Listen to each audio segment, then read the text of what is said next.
This video is looking at isotopes. Isotopes is something that you would need to know early on in a chemistry course, and the first thing to know is the definition of what isotope means. The prefix iso means same, and tope just means type. So isotopes are the same type of something. So a useful definition is as follows. Atoms, or isotopes, are atoms of the same element, but with different mass. When we say same element, we mean the same number of protons. And because the protons are the atomic number Z, we mean that isotopes always have the same atomic number Z.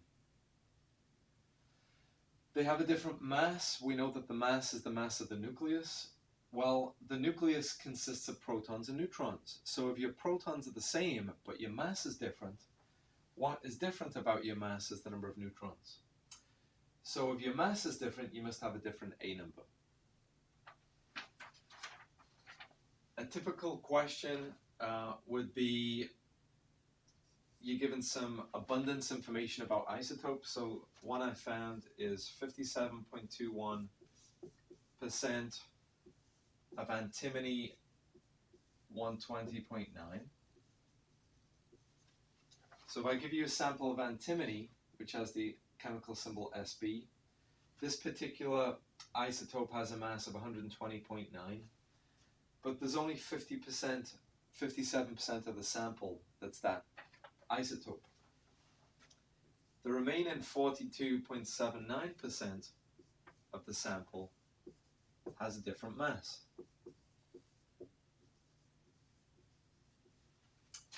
So 100% of the sample is split up proportionally here, and each proportion has a slightly different mass. The units here, AMU, are atomic mass units. Sometimes an author will just call them U. U and AMU both mean the same thing, they mean atomic mass units.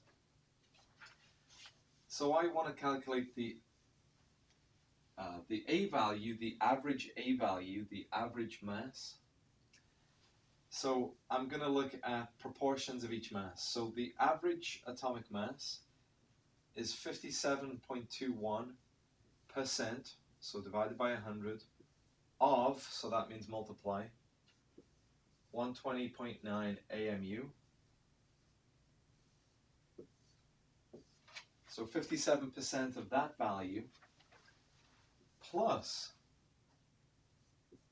42.79% of, so multiply 122.9 AMU. Okay, so it's exactly, the math is exactly how you'd say it in a sentence. You add those values together and you get A equals